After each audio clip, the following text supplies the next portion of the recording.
오늘 말씀 열왕기하 16장 10절에서 20절까지 말씀인데요. 10절에서 16절까지만 읽도록 하겠습니다. 아하스 왕이 아수르 왕 디글랏빌레셀을 만나러 다메섹에 갔다가 거기 있는 제단을 보고 아하스 왕이 그 제단의 모든 구조와 제도의 양식을 그려 제사장 우리야에게 보냈더니 아하스 왕이 다메섹에서 돌아오기 전에 제사장 우리야가 아하스 왕이 다메섹에서 보낸 대로 모두 행하여 제사장 우리야가 제단을 만든지라. 왕이 다메섹에서 돌아와 제단을 보고 제단 앞에 나아가 그 위에 제사를 드리되 자기의 번제물과 소제물을 불사르고 또 전제물을 붓고 수은제 짐승의 피를 제단에 뿌리고 또 여호와의 앞 곧 성전 앞에 있는 놋제단을 새 제단과 여호와의 성전 사이에 옮겨다가 그 제단 북쪽에 그것을 두니라.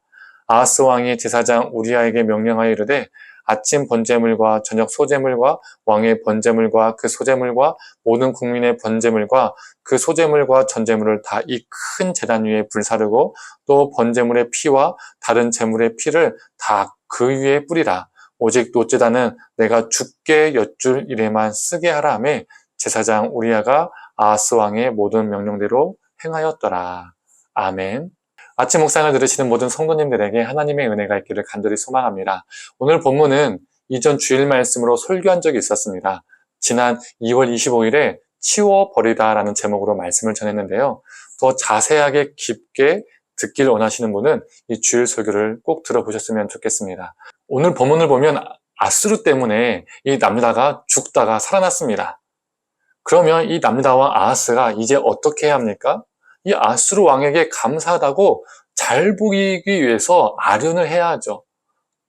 그때 아수르 왕은 아람을 멸망시키고 아람의 수도 다메섹에서 머물러 있었습니다. 이 예루살렘에서 다메섹까지 거리가 대략 240km입니다. 결코 짧은 거리가 아니죠. 그럼에도 아하스는 이 아수르 왕 디글랏빌레셋 3세를 만나기 위해서 다메섹까지 가는 그 수고를 마다하지 않았습니다.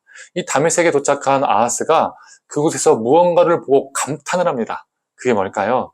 아수르 사람들이 섬기는 큰 제단을 보고 감탄을 합니다. 그걸 본 순간 아하스가 제단의 구조와 모양을 그려서 예루살렘에 있는 제사장 우리야에게 보냅니다. 그대로 만들어라 라는 뜻으로 보낸 것이죠. 아하스는 아수르의 큰 제단을 보고 이야, 이 아수르가 대제국이 된 이유가 여기에 있었구나. 많은 나라들을 정복할 수 있었던 힘이 여기에 있었구나. 나도 앞으로 이 제단을 만들어서 아수르 신을 섬겨야겠다. 이 아수르 신이 나를 도와줄 거야. 이 나라를, 남유다를 대제국으로 만들어줄 거야. 이런 마음 때문에 아수르의 제단의 구조와 모양을 쫙 그려서 편지로 보내고 우리야에게 만들라라고 명령을 한 것이죠. 그리고 실제로 이 제단은 만들어집니다. 그렇다면 이 제단, 이 큰 제단이 어디에 놓여 있게 되었을까요? 바로 여호와의 성전에 놓였습니다. 성전에 있는 번제단을 구석에 치워버리고 번제단이 있던 그 자리에 대신 아수르의 신 제단을 놓았습니다. 그리고 그가 했던 말이 무엇입니까? 열왕기하 16장 15절 후반부를 읽어보겠습니다. 오직 놋제단은 내가 주께 여쭐 일에만 쓰게 하라. 놋제단은 하나님께 제사를 드리는 번제단을 의미하거든요. 즉 번제단은 여호와 하나님께 여쭤볼 일이 있을 때만 내가 사용하겠다라고 말하고 있는 겁니다. 이게 무슨 말입니까? 평상시에는 우상 제단에서 제사를 드리고 가끔씩 필요할 때만 여호와의 제단을 사용하겠다는 뜻이죠. 필요할 때만 하나님을 사용하겠다는 겁니다. 예배라는 행위로 포장해서 하나님을 쓰겠다는 것이죠. 아하스에게 하나님은 예배하는 대상이 아니라 쓰는 도구, 사용하는 도구에 불과했습니다. 아하스는 하나님을 믿는다고 말하지만 자신에게 승리를 가져다 줄 수 있는 그 무엇이 있다면 하나님을 치워버리고 대신 그 무엇인가를 그 자리에 놓고 그것을 더욱더 의지하고 믿는 전형적인 모델입니다. 그런데요, 이게 우리의 모습일 수 있습니다. 하나님을 믿는다고 우리는 늘 고백하지만 이 땅에서 내가 승리만 할 수 있다면, 내가 잘 될 수만 있다면, 내가 성공할 수만 있다면 아하스가 하나님의 번제단을 치워버리고 그 자리에 우상 제단을 놓았던 것처럼, 그리고 필요할 때만 하나님의 제단을 쓰겠다라고 말했던 것처럼 우리도 우리 마음의 중심에서 하나님을 저기 마음 구석으로 치워버리고 대신 그 중심에 다른 것을 모시고 그 다른 것을 의지하고 믿고 그것을 예배할 수 있습니다. 숭배할 수 있어요. 그리고 필요할 때만 하나님을 갖다 쓰는 거죠. 하나님께 예배하는 것처럼 보이지만, 하나님을 믿는 것처럼 보이지만 하나님을 쓰는 거죠. 실제는 쓰는 겁니다. 하나님은 내가 필요할 때만 쓰는 이용 도구가 되는 것입니다. 성도님들, 우리가 아하스처럼 하나님을 필요할 때만 쓰는 존재, 하나님을 한낱 도구로 전락시키는 교만한 자가 아니라 겸손하게 우리가 하나님의 도구가 되기를 소망합니다.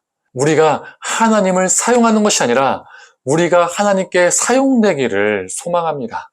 필요할 때만 하나님을 찾는 것이 아니라 우리의 진정한 필요를 아시고 채워주시는, 돌보시는 하나님을 늘 의지하며 살아가는 저와 성도님들 되기를 간절히 소망합니다. 함께 기도하겠습니다.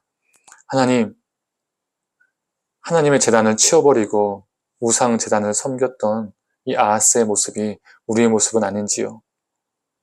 하나님을 믿는다고 하지만, 예배한다 하지만 우리 중심에 다른 것을 두고 하나님을 구석에 넣어버리고 하나님이 필요할 때만 하나님을 찾는 존재는 아닌지요. 하나님, 우리를 불쌍히 여겨주시고 우리 안에 그런 모습이 있다면 돌이켜 회개하게 하시고 온전히 우리 중심에 하나님만을 보시며 하나님만을 붙잡으며 하나님만을 예배하며 살아가는 존재가 되게 하여 주시옵소서. 오늘 하루도 우상이 아니라 참신이신 참 하나님이신 여호와만을 붙들며 살아가는 우리가 되게 하여 주시옵소서. 감사드리며 사랑에 만나신 예수님의 이름으로 기도드립니다. 아멘.